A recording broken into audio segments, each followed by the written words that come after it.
ele. Ele mesmo diz: não sobrará pedra sobre pedra. Eu vou derrubar o templo e em 3 dias reconstituirei novamente o templo. Sabemos nós que templo é lugar de adoração, né, gente? A casa do Espírito Santo hoje somos nós, a casa de Deus somos nós. Quando Jesus falou essa palavra que iria derrubar o templo, e em 3 dias iria reconstituí-lo, ele estava falando da sua morte, né? E na sua ressurreição. Porque a partir daquele momento da morte de Cristo, ele mostraria aos homens que a sua presença não estava mais dentro de uma arca de madeira revestida de ouro. Até porque quando ele morre e rasga-se o véu do templo, nós que estudamos aí e sabemos, a arca da aliança não estava mais atrás do Santo dos Santos. Ela não estava mais dentro do Santo dos Santos. Ou seja, a presença de Deus já não estava mais com o povo. Essa presença, a arca da aliança, que era a presença de Deus entre os judeus, ela foi tirada no ano de 662 a 665, se não me falha a memória, do reinado de Nabucodonosor II. Ele entra em Jerusalém, ele destrói os muros, que é a proteção de Jerusalém, ele destrói a casa de adoração, que era o templo de Salomão, e a Arca da Aliança, naquele momento, some. Ninguém sabe para onde foi a Arca da Aliança.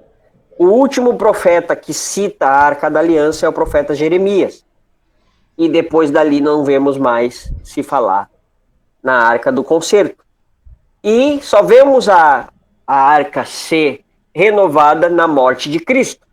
Quando Cristo morre, ele diz que o templo agora somos nós.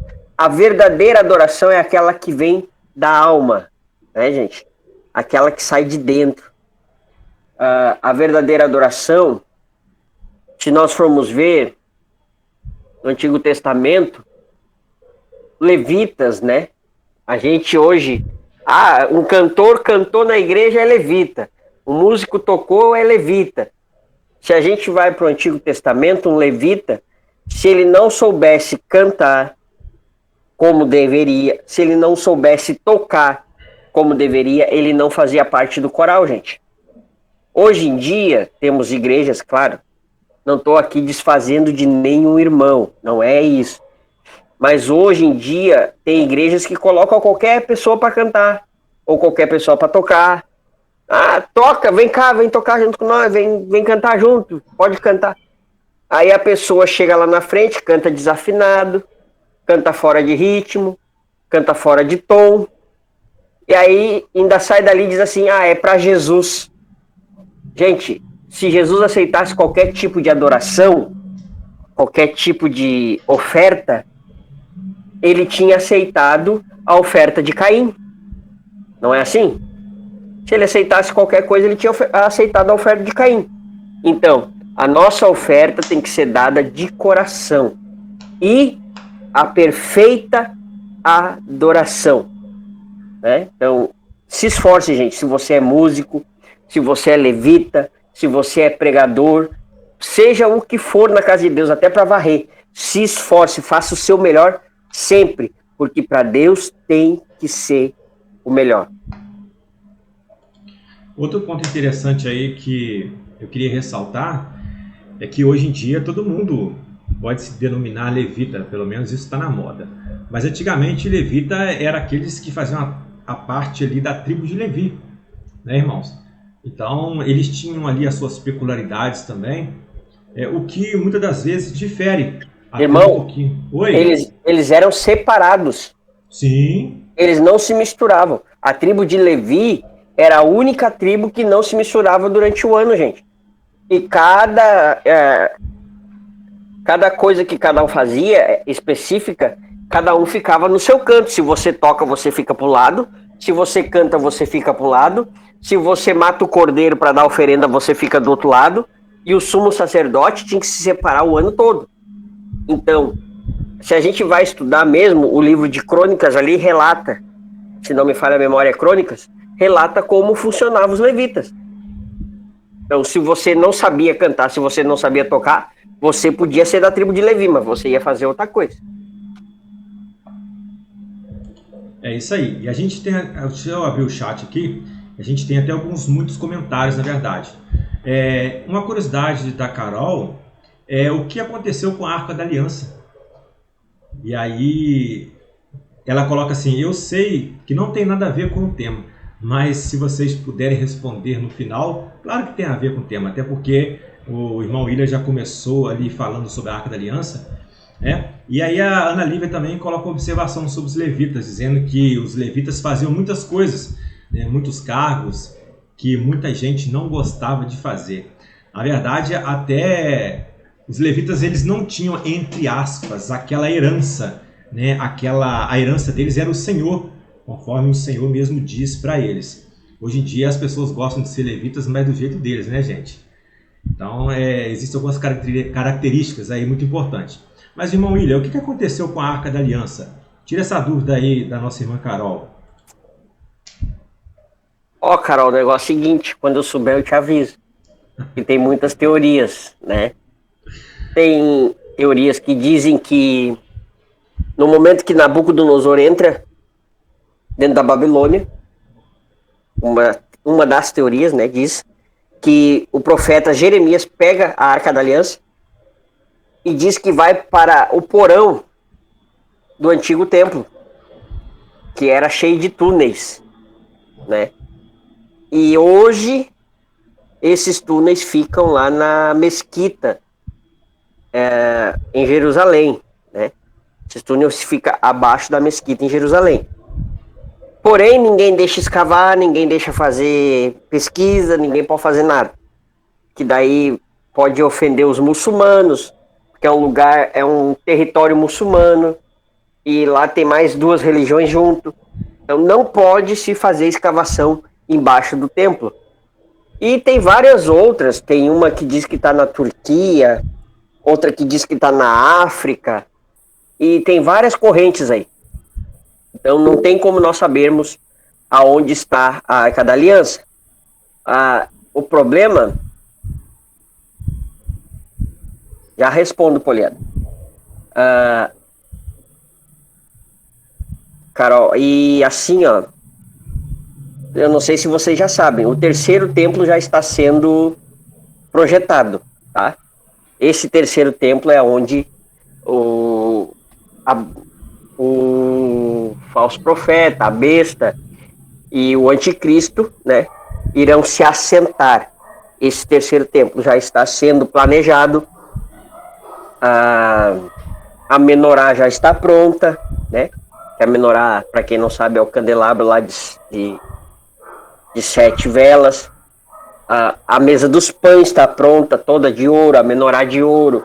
Eles já fizeram tudo. Só falta a Arca da Aliança. Só que eu quero saber de onde é que eles vão tirar um sumo sacerdote com isso tudo, irmão João. Será que tem um sumo sacerdote que consegue viver as 918 leis do Antigo Testamento?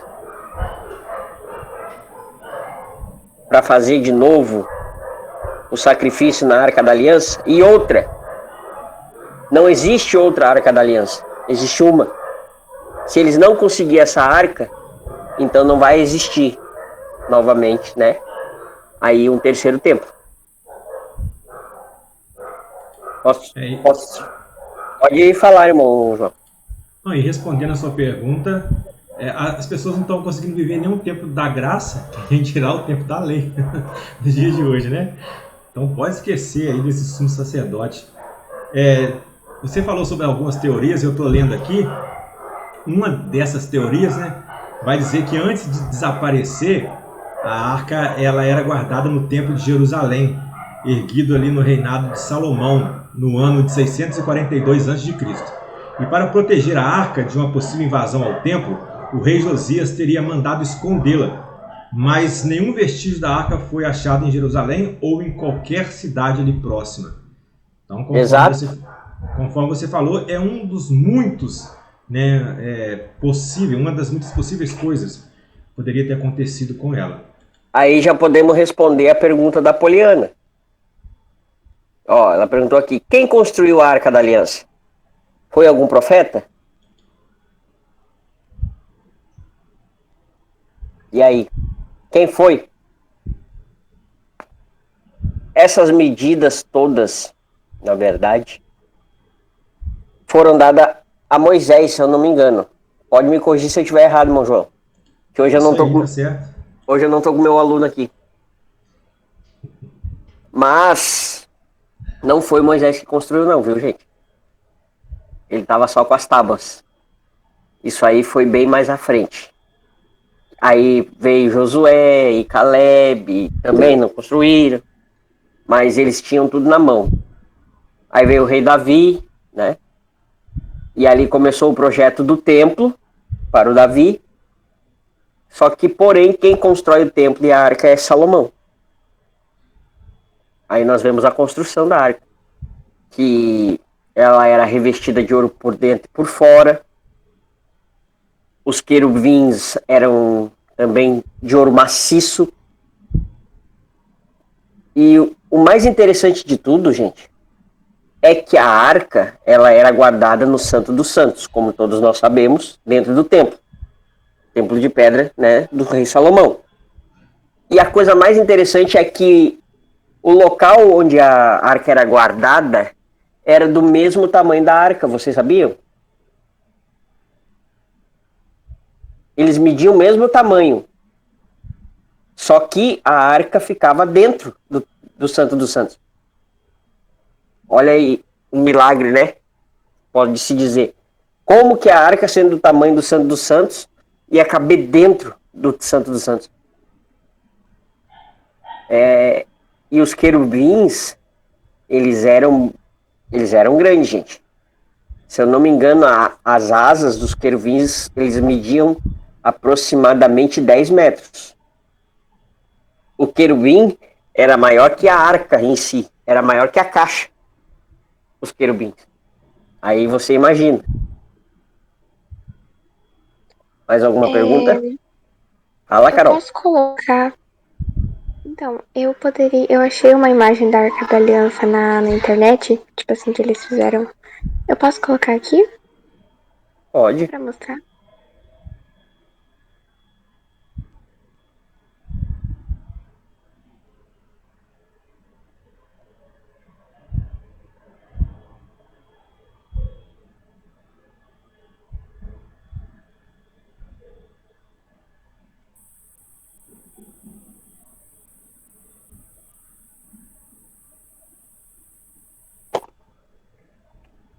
Era mais ou menos isso aí. Só que os querubins era bem maior.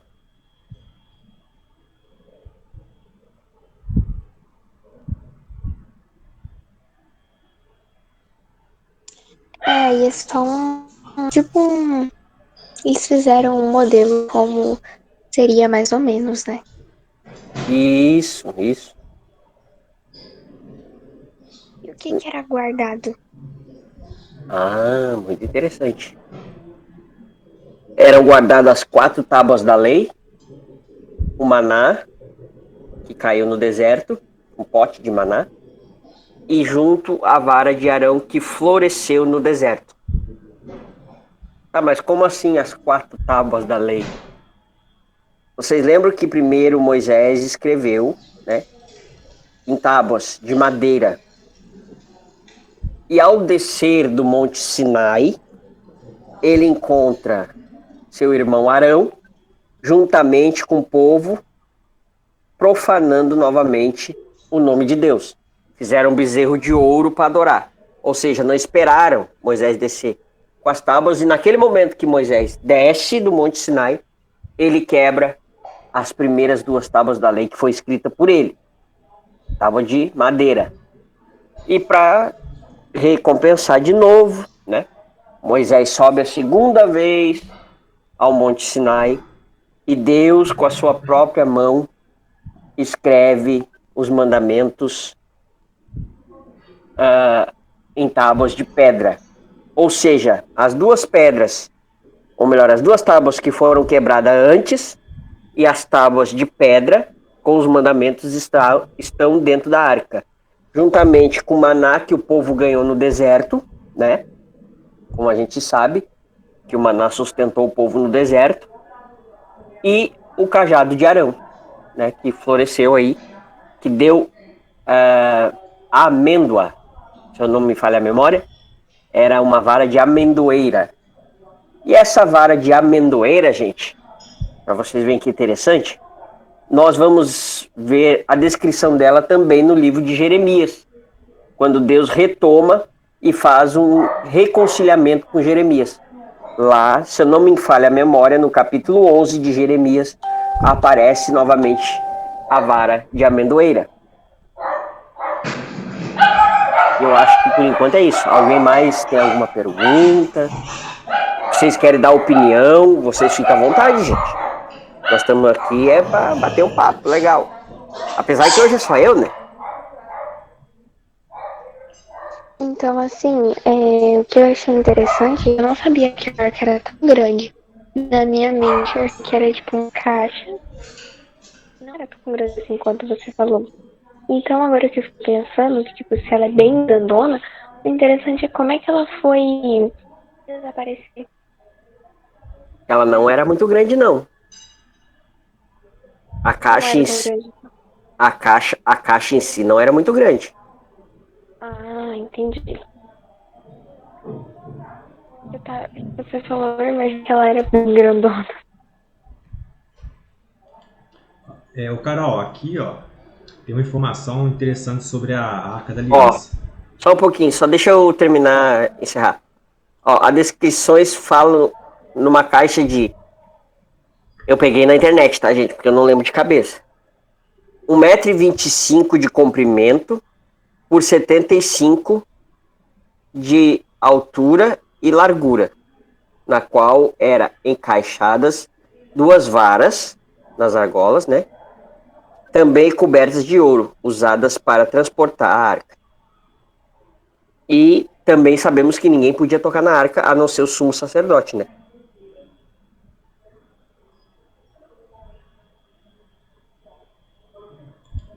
Amém. Não era exatamente isso que eu ia falar. E aí, até foi a pergunta da irmã Poliana sobre a questão, tipo assim, então era uma caixa, como se fosse uma caixa sagrada. Na verdade, a Arca da Aliança ela representava, né, a presença de Deus na Terra.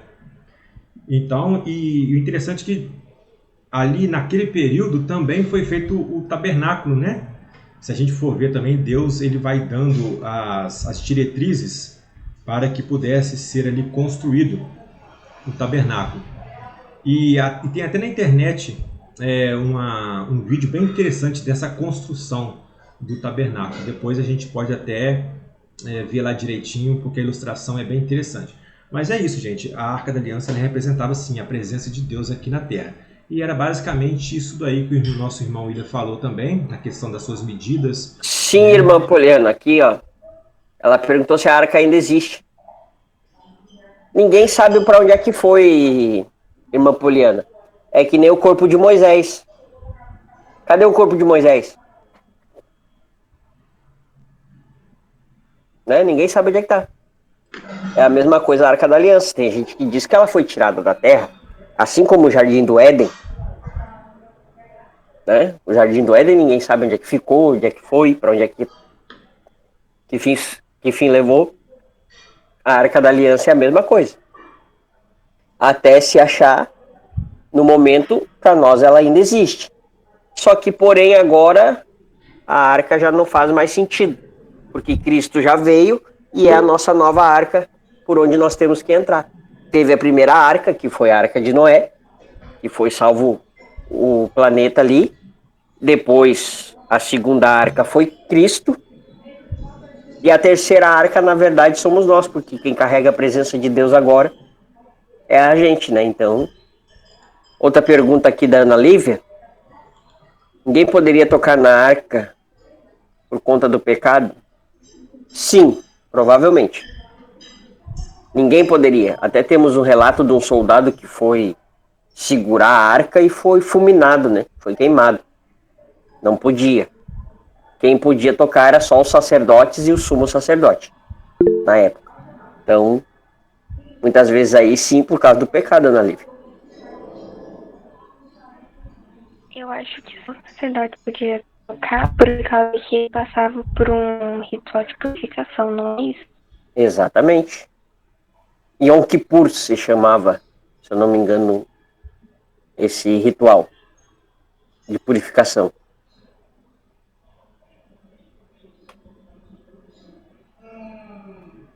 Pode continuar. Falando um pouquinho, eu quero estender isso um pouquinho. A nossa irmã, nossa presidenta aqui está falando, não podia nem sequer colocar lá algo estranho, fogo estranho, fogo estranho. Assim como teve um exemplo de uma pessoa que ousou tocar na arca e morreu, um outro ponto interessante é sobre a questão do Santo dos Santos, né, o irmão William? Ali também não era qualquer um que poderia entrar. E quando ele ia entrar, o sacerdote, ele tinha um sininho, né, uma espécie de um sino ali Na verdade, não era um. Vários, Não era né? um. Não, vários. Ele Vários, tinha era um cinto, né? Era uma cinta que cobria toda a cintura dele, cheio de sinos. E se ele não estivesse, né, apto a estar dentro do Santo dos Santos, era amarrado. Toda vez que entrava, o sumo sacerdote era amarrada uma corda na volta da sua cintura. Ele entrava e quando caminhava, esses sinos balançavam e fazia barulho. Porém, se esses sinos parassem de tocar, era sinal que o sumo sacerdote tinha sido consumido dentro do Santo dos Santos e o corpo dele era puxado para fora. É isso aí. Sobre essa pergunta, deixa eu ver quem foi microfone aqui. tá Liga o ligado. microfone, homem. Ah, tá, pode falar, Carol. Não, então, a irmã Poliana perguntou se alguém já morreu só por olhar pra arca. Não, por olhar não. Até porque o Santo dos Santos ficava aberto. A arca ficava exposta, né, nos rituais, nas 3 principais festas que tinha em Jerusalém. O Santo dos Santos ficava aberta para todo o povo enxergar a arca. Porém, quando tinha o principal ritual, né, era fechado e só o sumo sacerdote podia estar lá dentro. Uma coisa errada. Sabe o que a gente tá falando sobre? Uma coisa errada. Eu vejo gente pregar dentro das igrejas, né? E dizer assim, porque o altar é o santo dos santos. E só pode subir quem é escolhido. Só pode subir quem tiver em consagração e etc. Gente, se nós formos pisar dentro da casa de Deus, todo lugar dentro da igreja é santo. O irmão não pode cantar em cima do altar porque o altar é santo do santo. Mas ali embaixo ele pode cantar em pecado. Isso não existe. Está oferecendo para Deus, gente. Isso não existe. Toda a igreja é santificada. Toda a igreja é santa. O que tu ia perguntar, Carolzinha? Não, é que eu ia falar que já começou uma pergunta. Eu não sei quem que foi. Não foi 2 filhos do irmão de Moisés que entrou no templo e morreram? Por que eles morreram? Aconteceu alguma coisa que eles fizeram errado? Eu não me lembro se é essa história. Essa eu não tô sabendo. 2 filhos de Arão, que nem a Ana falou.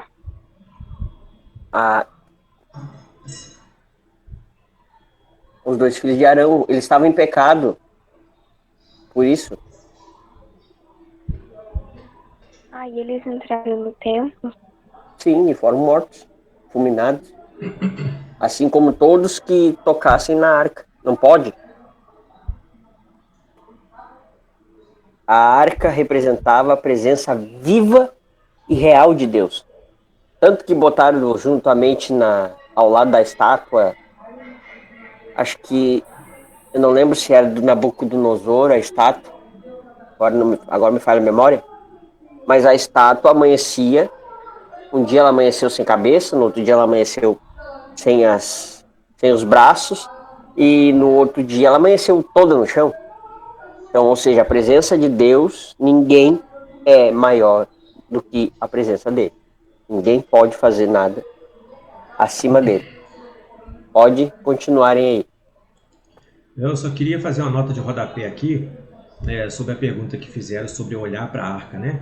Gente, olhar para a arca não, tá? Mas o texto diz que morreram a olhar dentro da arca. Então talvez, né, alguém que estiver nos assistindo aí vai falar assim, não, vocês responderam errado. Não, na verdade, só de olhar para a arca ninguém morreu. Mas vai falar aqui em 1 Samuel 6,19, que, olha aqui, olha. Ora, o Senhor feriu os homens de Bet-Semens, porquanto olharam para dentro da arca do Senhor, tá? Então não é que eles olharam para ela, eles olharam para dentro da arca do Senhor, e aí feriu o povo. Cadê o texto aqui? 1 Samuel 6,19. Cometeram o pecado de olhar para dentro da arca, e por este motivo o Senhor os matou. E aí o povo se lamentou, vai continuar o texto. Então, só fazendo esse esclarecimento como nota de rodapé, o nosso irmão William, ele respondeu corretamente. Para a arca não, mas existe um caso que eles olharam para dentro, né? E aí nesse caso eles foram fulminados. A arca era a presença do Senhor, gente. Não é todo mundo que poderia tocá-la e olhar, né? A gente vê, por exemplo, quando o Senhor ele foi se revelar a Moisés lá no monte, né, irmão William? O Senhor falou que Moisés não poderia ver a Deus. Então, assim, a arca ela representava a presença de Deus. Deixa eu ver aqui o que a irmã Ana Lívia ela colocou. Boa noite, irmã. Fica na paz. Deus abençoe. Tá. Muito obrigado pela participação. Eu acho que então esse assunto ele ficou bem entendido, não ficou, gente? A gente pode evoluir aqui? Por mim, tudo tranquilo. Querem continuar? Bem? A irmã Ana Paula chegou aí. Ela deixou uma pergunta lá nos ADMs. Então, na verdade, a pergunta da Ana Paula é aquela que nós começamos a responder, né, irmão? Né? Sobre a questão da verdadeira adoração, né? E aí a gente entrou no assunto da Arca da Aliança, que ficou mais interessante.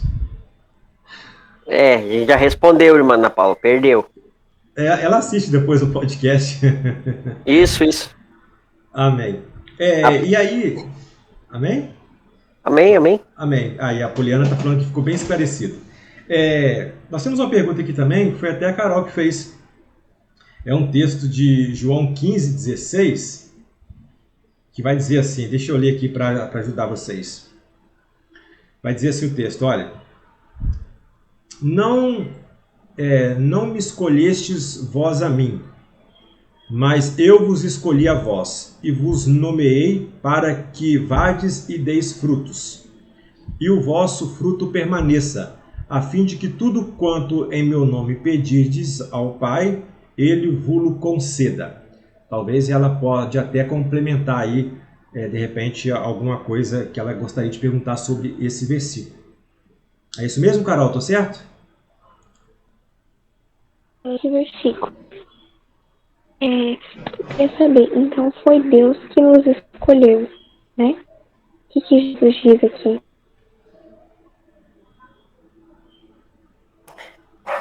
Vamos lá, gente, vamos deixar tudo para mim hoje. Sim, Deus nos escolheu. Tá, mas para aí.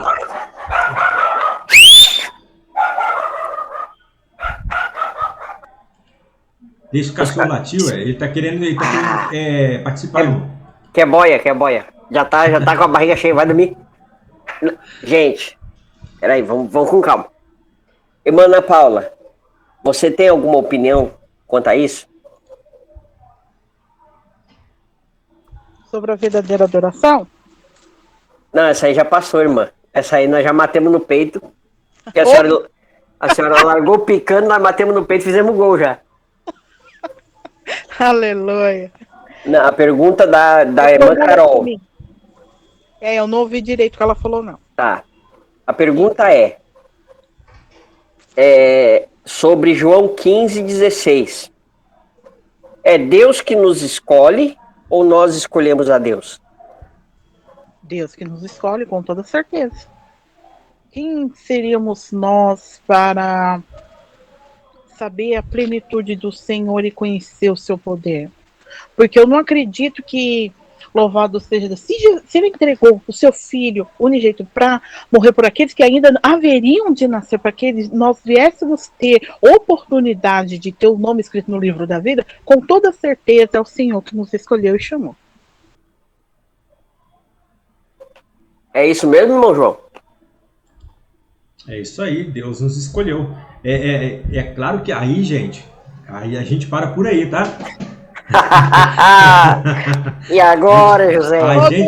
A gente para por aí porque eu sei onde o nosso presidente quer chegar. Então, ou seja, ele nos escolheu, gente, tá bom? Alguém tem que ser advogado do diabo aqui nesse negócio, cara. Calvinistas à parte e armenianos à parte, né? Mas assim, é até um assunto interessante aqui, acho que foi 1 João 4,19. Claro que está falando aqui de amor, mas eu faço eu linko um texto ao outro. A Bíblia vai falar que ele nos amou primeiro. Obviamente está falando de amor, mas eu faço aqui uma ligação, realmente, porque ele nos amou primeiro, ele também sim nos escolheu primeiro. Só que aí, assim, pensamentos à parte, obviamente que Deus ele amou o mundo de tal maneira. Quando vai dizer o mundo, não é essa geografia, não é essa forma pecaminosa que as pessoas vivem, mas sim as pessoas que estão nele. Tanto é que ele deu seu filho unigênito. Agora basta cada um aceitar esse convite ou não. Então, é por isso que aí nós temos essas duas vertentes, que acredito que nós não vamos entrar em nome de Jesus, se não haja podcast aí sobre a questão do arminiano e calvinista. Mas assim, eu acredito que Deus sim, tá bom? Nos escolheu primeiro. E aí nós temos que aceitar, porque pensa comigo aqui. Deixa eu raciocinar aqui rapidinho, irmão, e já toca a bola para você, tá, William? Eu pego e escolho a minha esposa, Camila. Eu escolhi ela para me namorar. Então eu escolhi ela, mas não foi porque eu escolhi que ela me namorou. Ela me namorou porque ela aceitou a minha escolha, Ou seja, de uma certa forma ela também me escolheu, mas quem escolheu primeiro ela fui eu.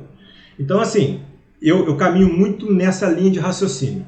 Deus ele escolheu sim, mas muitas pessoas não escolhem Deus e por isso eles estão distantes de Deus. Toquei a bola para ti, irmão. Ou para quem quiser aí, né?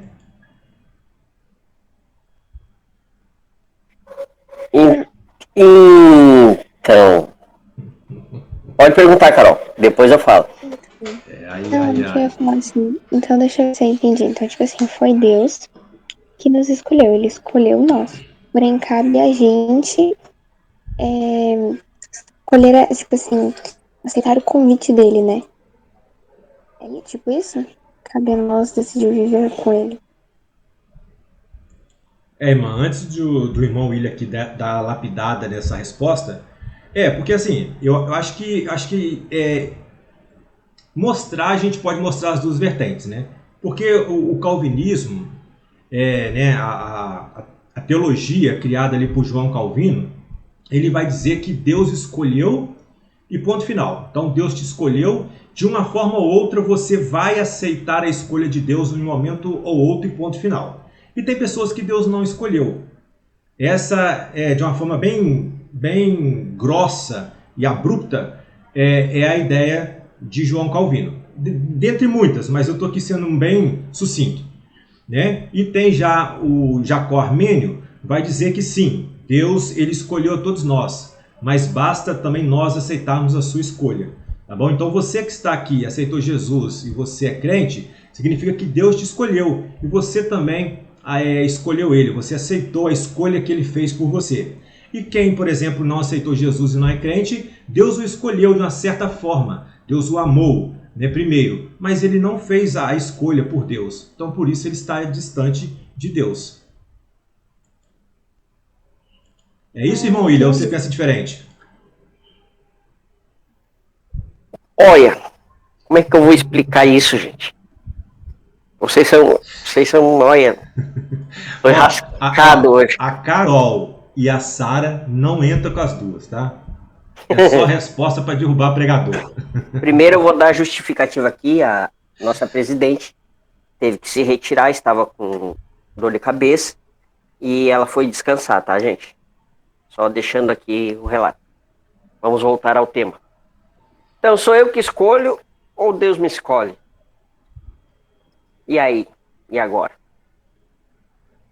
Ah, claro que é Deus que me escolheu. Claro que foi Deus que me escolheu. Como vocês estão doidos? Biró? Gente, o Cordeiro já estava preditado, né? Desde a criação do mundo. Desde a fundação do mundo. Então ele já ia morrer igual pela salvação de todos. Então, como disse o irmão João, nós só temos que aceitar ele. Aceitar o sacrifício de Cristo. Se não aceitar, não adianta. Aí nós vamos virar calvinista, né? Como disse o irmão aí. Uma vez salvo, sempre salvo. E é isso que a Bíblia nos ensina. Que a salvação, se tu aceitou a Jesus, pronto, acabou, não precisa mais. Não, Não. não é isso. Pois então. Porque, tipo assim, a pessoa ela pode até ter aceitado Jesus, mas tipo, se ela não continuar a vida dela com Jesus, ela não vai ser salva, né? Ela vai perder essa salvação. Então não é Deus que me escolhe, sou eu que escolho ele. Sou eu que escolho ficar com ele. Ou não. Ele me dá o livre-arbítrio para isso. Como disse o irmão João, ele me amou. E o chamado é para todo mundo. Só que chamar e escolher é diferente. Se você, Carol, como você falou ali de João, né?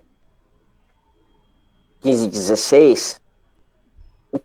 Você está com a sua Bíblia aí perto? Tá aqui do meu lado. O que diz o título do texto? O que está escrito em cima, no título do texto? Lá no início, lá. Tá Na chamada assim. epígrafe. João 15. Uhum. Em cima do versículo 1, o que está escrito? Continuação das últimas instruções aos discípulos. União íntima entre Jesus e os crentes. O motoqueiro não tá vendo que eu tô online aqui, rapaz? Então, aqui Jesus está mostrando aos seus discípulos as instruções de como será, né, o andamento deles. Aqui ele está instruindo os discípulos. Ele escolheu. Ah, muito bem, né? Saiu. Aqui ele está falando da escolha dos 12, gente. Tá? Dos 12 que ele escolheu para estar com ele ali. Ele está falando, né?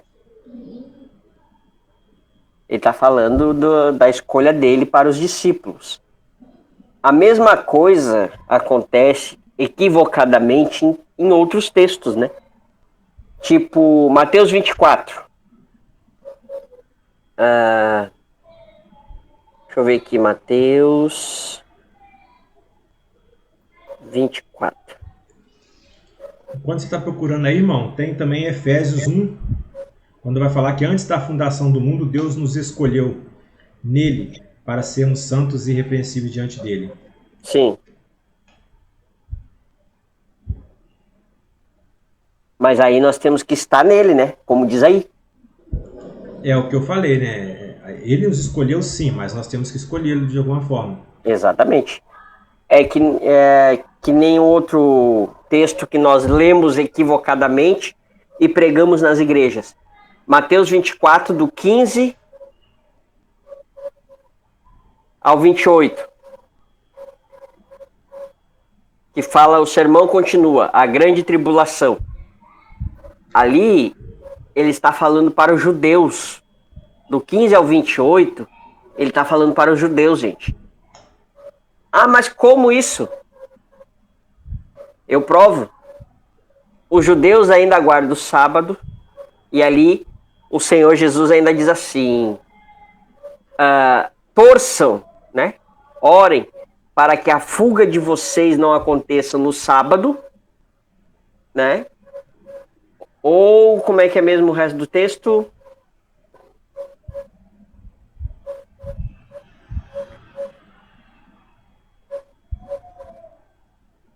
Mateus 24?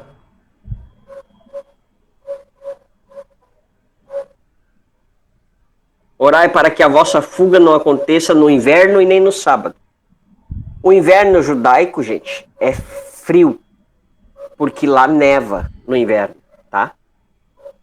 Então, para fugir para as montanhas, como diz aqui, né, para sair, subir as montanhas, fica mais frio ainda. E por que não no sábado? Porque judeu não trabalha no sábado. Entendeu?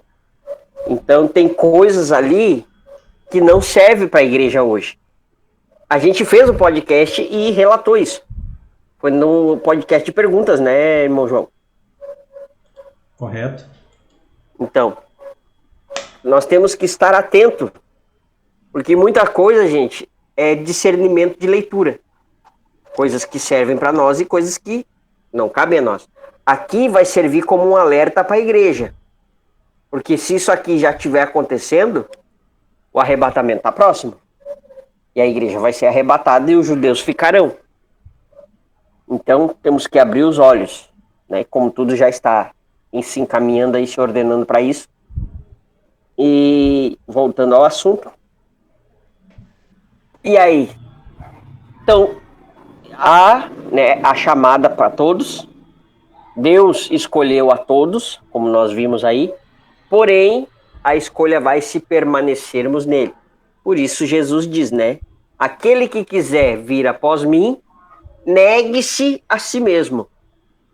Toma sua cruz e siga-me. E outra, aquele que olha para trás e larga a mão do arado, não é apto ao reino dos céus. Então, ele nos chamou, sim. Ele nos escolheu, sim. Ele nos amou, sim.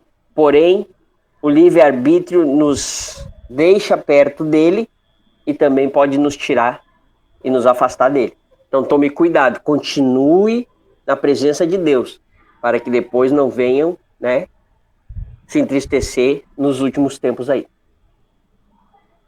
Alguém mais aí? Irmã Ana Paula, Poliana, Aninha? Amém, tá tremendo. É que eu tenho uma pergunta para os dois. Por favor, me oriente. Chora. Eu quero estudar a parte da concordância do livro de Daniel em relação ao livro de Apocalipse. De que forma eu devo começar a fazer isso? Eu respondo primeiro ou você, irmão? Pode ir. Vai ter que estudar escatologia, irmã. É isso aí. Porque, na verdade, o Apocalipse, ele foi a visão, né, dada ali por João, lá na ilha de Patmos, no ano 96, ali, onde ele estava sobre amando, né, ele estava preso naquela ilha pelo imperador, se eu não estou enganado, Domiciano. Então, o que acontece? Ali ele recebe a visão do Apocalipse. E depois de ter tomado um banhozinho de óleo fervente. E ser o último dos apóstolos ali, né? Porque o resto já tinha tudo sido mortos. João foi o último a morrer. Isso. E morreu de morte natural. Isso aí. Então a ideia de Domiciano era deixar ele lá naquela ilha isolado para que ele pudesse morrer na sua velhice, ponto final. E ali então Jesus vai dar a visão, né, do Apocalipse, das últimas coisas. Então o Apocalipse, ele é um livro escatológico. Escatologia significa os estudos das últimas coisas, né? Então o que acontece, irmã? Eu te indico, e aí eu estou falando uma orientação pessoal, que você estude Apocalipse por blocos, né? Eu quando eu vou estudar Apocalipse, eu estudo Apocalipse em 7 blocos.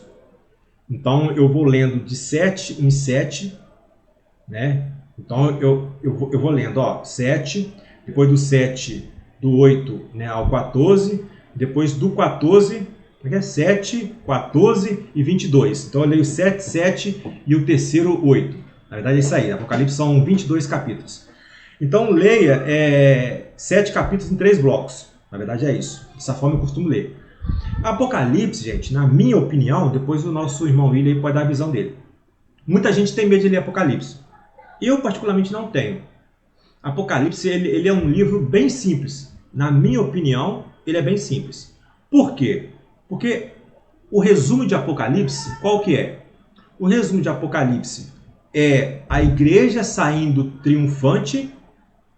Nem eu, Apocalipse e topem ler. Como é que é? A Aninha colocou aqui. Tá, o livro de Daniel e a escatologia também. Sim. O livro de Daniel, ele tem a sua parte escatológica, né? Mas no fim dele ali, o livro de Daniel, se o irmão William depois puder, ele vai me ajudar aqui. Sim, até o livro de Daniel, até o capítulo 7. Isso, é um livro histórico, né? Segundo o meu discípulo, né, Daniel, que não está aí, ele é um livro, né, histórico, até o capítulo 7. A partir do capítulo 8 em diante, ele já começa a se tornar escatológico. É isso aí. Então, ele é considerado por muitos como o Apocalipse do Velho Testamento, né, gente? Também. Então, o que acontece, então? O Apocalipse, gente, nada mais é do que a vitória da igreja triunfante com o Jesus triunfante. Na verdade, a gente vai ver ali o diabo, né, a besta, nós vamos vendo ali o mal tentar alguma coisa, obviamente, claro, mas o resultado de Apocalipse é a vitória da igreja. Apocalipse eu costumo dizer que é um filme que todo mundo já conhece o final. Qual que é o final? É a igreja triunfante subindo com Jesus que triunfou. Então a gente não precisa de ficar temendo o Apocalipse, pelo contrário, eu acho que deveria ser um livro que nos instigasse a ler mais, porque apesar de ter algumas coisas ali realmente, né, às vezes um pouquinho difícil de interpretação, mas o resumo de Apocalipse é isso.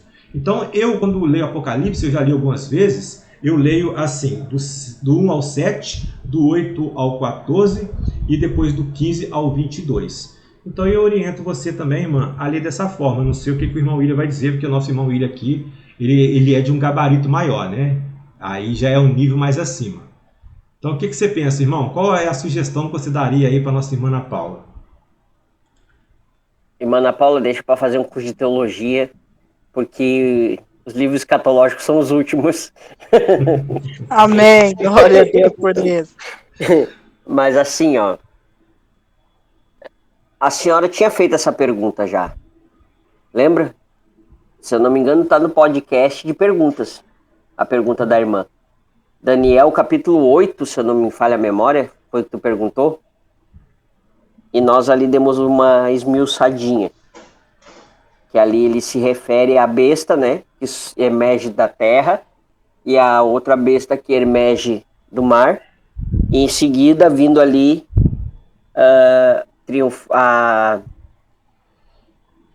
o anticristo derrubando as duas bestas e governando no lugar dela. É isso que o capítulo 8 de Daniel está falando. Entendeu? Então, tem bastante... Escatologia é uma coisa assim, ó, que a gente tem que estar com a mente aberta, né, gente? Bastante aberta.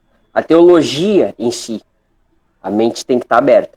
Porque é coisa nova que está vindo para a gente aprender, assim como qualquer outra coisa, tá? Qualquer um estudo que a gente for aprender, a gente tem que estar com a mente aberta para receber coisas novas. E eu vou dizer, gente, muita coisa que a gente achava que era a teoria, né, cai por terra. Tá, gente? Muita coisa que a gente pregava, muita coisa que a gente falava, que a gente achava que estava certo, está totalmente fora dos padrões bíblicos. Então, tem coisas aí que se tornam heresia, né? E nós temos que ter cuidado muitas vezes na hora de pregar. A senhora ia fazer uma pergunta, irmã Ana Paula? É o seguinte, é que eu sou uma pessoa muito curiosa. Eu não me contento em somente ler. Eu quero saber por que que tem aquela vírgula, aquele 2 pontos. O que quer dizer? Por que que tem que ir aquela parada? Eu gosto muito de querer entender, querer aprender. Isso aí é coisa minha. Eu tenho esse anseio em aprender sempre. Então eu vou seguir o seu conselho, fazer um curso de teologia. Pode ficar sossegado e vai ser tremendo para a glória de Deus. Aí, hoje em dia, você consegue de graça na internet.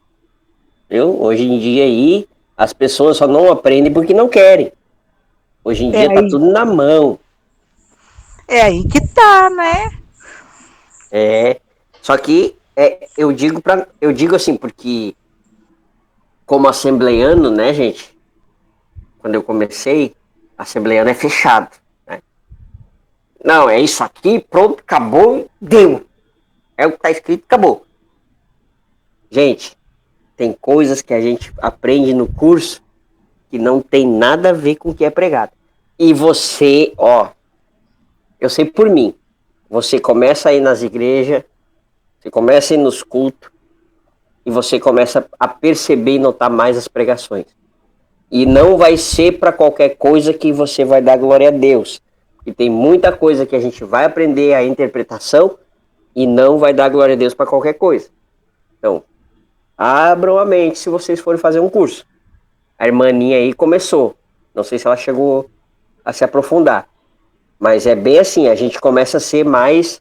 a gente começa a visualizar mais as pregações, viu, gente? É bem complicado essa situação aí. Mas uma coisa que você não pode esquecer, irmã Ana Paula. O livro de teologia, ele já mostra isso. Primeiro, não adianta teologia sem a presença do Espírito Santo, porque é ele que revela igual. E não adianta a presença do Espírito Santo sem você orar. Então tem que ter tudo unido. Oração, o Espírito Santo e para depois você entender. Amém. Glória a Deus por isso. Eu estou aqui dando uma olhada no... a primeira vez que eu li Apocalipse, hoje eu já leio em 3 partes, conforme eu falei. Mas eu tô olhando aqui para o primeiro estudo que eu fiz de Apocalipse, e faz um bom tempo, e é porque o mais complicado de Apocalipse, na minha opinião, são as correntes que as pessoas elas vão levar a esse livro. Né? Então, o que acontece? Nós temos aqui pelo menos 4 correntes, né? 4 visões sobre o livro de Apocalipse. Nós temos aqui os pós-milenistas, nós temos os pré-milenistas históricos, pré-milenistas dispensacionalistas e os amilenistas. Então, o que complica em Apocalipse são as interpretações retiradas do livro. Né? Uns acreditam que o milênio vai ser aqui na Terra, outros acreditam que será no céu. Uns acreditam que a grande tribulação nós não passaremos, outros acreditam que sim. Então, você é pré ou pós-tribulacionista? Eu acredito que Jesus ele vai nos levar antes da grande tribulação. Em nome de Jesus, espero estar certo. Então você é pré-tribulacionista? Sim. Você é arminiano? Sim, sou arminiano. Aí eu fiz aqui em 7 etapas, a primeira vez que eu estudei Apocalipse. Então, só passando rapidinho aqui, olha. Do capítulo 1 ao capítulo 3, você vai ler ali sobre as 7 igrejas. Né, a carta às 7 igrejas da Ásia. Do capítulo 4 ao capítulo 7, você vai ver sobre os 7 selos. Do capítulo 8 ao 11, você vai ler sobre as 7 trombetas. Do capítulo 12 ao 14, você vai ver o levantamento do quarteto do mal, sendo o dragão, a besta, o anticristo e o falso profeta. No 15 e 16, você vai ver as 7 taças da ira de Deus. Do 17 ao 19, você vai ver a queda do quarteto do mal, agora em ordem inversa. Ali atrás você viu ela sendo o dragão, a besta, o anticristo e o falso profeta. Já no 17 ao 19, você vai ver a queda desse quarteto em ordem inversa. E por último, você vai ver ali o reinado das almas. Né? Então eu dividi em 7 partes, o que me ajudou bastante no início da minha leitura de Apocalipse. Mas é isso aí, pegando só um pouquinho desse gancho de pré-tribulacionista e pós-tribulacionista, né? Eu sou arminiano, com certeza. Eu acredito que Jesus morreu por todos e todos têm o direito de escolher. Se você, meu irmão que está me assistindo, ou se vocês que estão aqui nessa noite, vocês não pensam dessa forma, não tem problema algum. Eu acredito que nós nos encontraremos no mesmo céu, tá bom? O Apocalipse, ele tem os seus pilares. E aí a irmã Ana Paula aí pode entender bem o que eu estou falando, já que ela está com interesse de estudar mais profundamente Apocalipse. Então, irmão e irmã, as correntes teológicas, elas podem divergir, mas os pilares escatológicos, eles não se divergem. Então, por exemplo, os pré-tribulacionistas, pós-tribulacionistas, amilenistas, enfim, todos podem ter a sua visão, mas os pilares, eles são sempre os mesmos. Quais são os pilares? Jesus Todos acabam no mesmo céu. Isso, Jesus vai voltar. Isso é um pilar. Isso não tem como discutir. Vai haver o julgamento. Isso é um pilar, não tem como ninguém discutir. Vai existir céu e inferno. Isso é um pilar, não tem como ninguém discutir. Agora, se Jesus vai vir antes da grande tribulação ou depois, se o milênio vai ser aqui na terra ou no céu, aí a gente vai começar a ter as suas correntes teológicas. Né? Que cada um tem a sua visão e eu respeito todas elas. A irmã Poliana fez algumas perguntas aqui. E sobre os anjos, qual a verdadeira imagem? Foi a imagem de Ezequiel ou não? Onde que está escrito? Alguém poderia me revelar aí? Que eu não estou lembrado. Ezequiel quanto?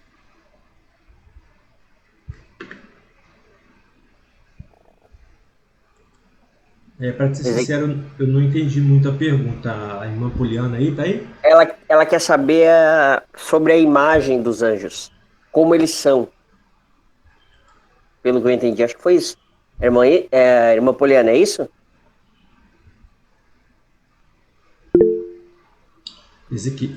Ezequiel 10. Ezequiel 10.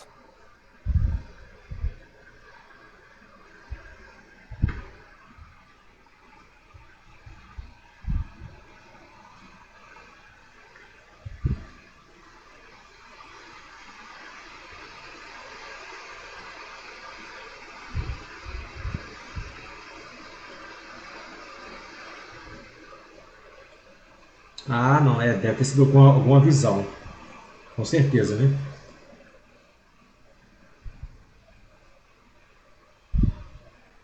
Mas aqui ele está falando dos querubins, não é? Ana Paula saiu. Sim, a irmã Ana Paula falou que vai precisar de sair. Tudo bem.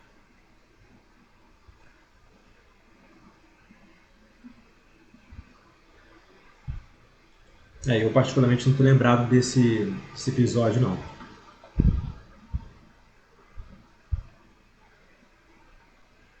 Querubim, na verdade, significa aquele que arde em fogo, né? Como nós sabemos aí.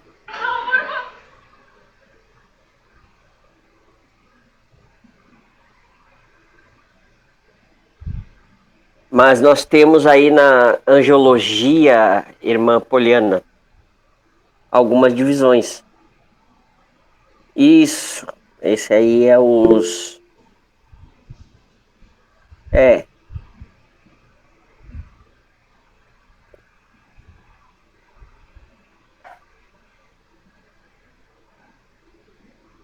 Na verdade, irmã Poliana, nem todo anjo tem espada, viu? Geralmente é arcanjo que tem espada. Assim como Miguel, Gabriel, nem todo anjo usa espada. E temos aí classificações de anjos, né? Tem anjo, arcanjo, querubim e serafim. Então são 4 classes angelicais. E daí depois tem os demônios, né? Que também tem a sua hierarquia, né? Também tem a sua hierarquia. Isso tudo a gente aprende em angiologia, que é uma outra matéria da teologia. Então eles são divididos, né? Os serafins são os que ficam mais próximos de Deus. Eles estão junto ao trono, né, cantando 24 horas. Santo, santo, santo é o Senhor dos exércitos. Eles são os anjos que têm 6 asas, né? Com 2 cobrem os pés, com 2 cobrem o rosto e com 2 eles voam. Essa é a descrição na Bíblia. Essa hierarquia é a mais alta. E aí depois vem os guerreiros. E outra, anjo. Anjo é para servir, tá? Os anjos são nossos servidores. Eles trazem... eles são ordenados por Deus para proteger os homens, tá? Eles nos protegem. Deus me livrou de um acidente de carro. Não, quem livrou foi um anjo. O anjo veio e te livrou daquela hora de morte. Eu quase morri com uma bala perdida. Vamos supor, tá, gente? É só uma suposição. É o anjo que salva. Os anjos são para serviço. Eles são servidores, tá? Como assim? Todos nós temos um anjo, tá? Começa aí. Como que eu sei disso? Tá? Virou agora católico apostólico romano? Não. Veja bem. Jesus, quando está consagrando os 40 dias no deserto, a primeira tentação que Satanás faz a ele é o quê? Te joga daqui. Porque porque no teu livro está escrito que dará ordem aos seus anjos para te guardar e não te fará dano algum se tu te atirar. Isso nós encontramos no livro de Salmos. Davi falando. Se eu não me engano, no Salmo 91. Então... E quando termina a tentação, Jesus, com fome, quem vem o servir é um anjo.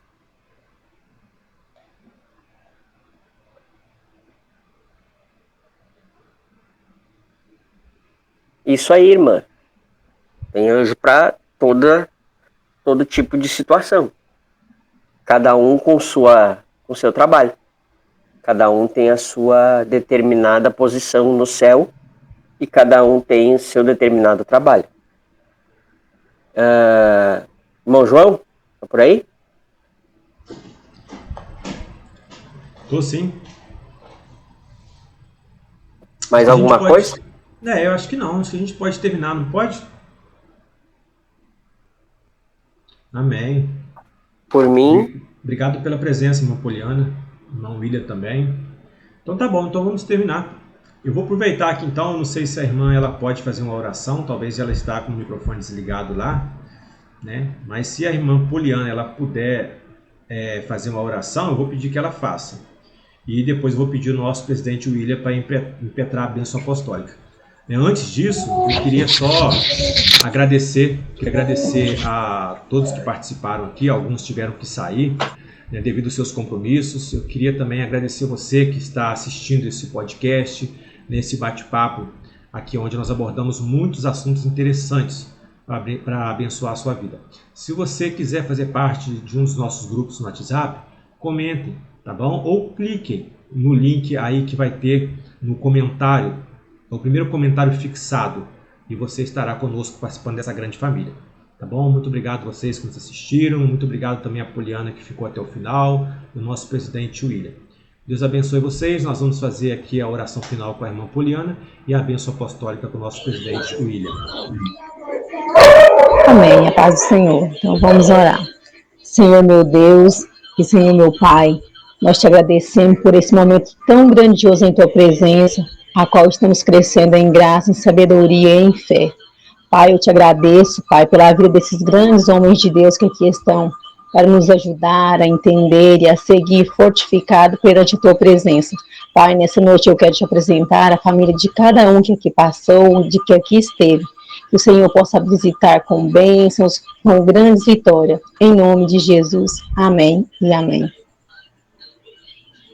E que o amor de Deus Pai, a graça do Senhor Jesus Cristo Filho, a comunhão do Santo Espírito seja na vida de cada um, desde agora e para sempre.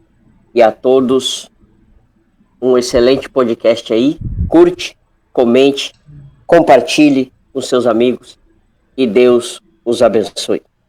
Amém. Gente, esse foi o podcast Jovens da Verdade. Eu sou o presbítero João Carlos e até a próxima, em nome de Jesus.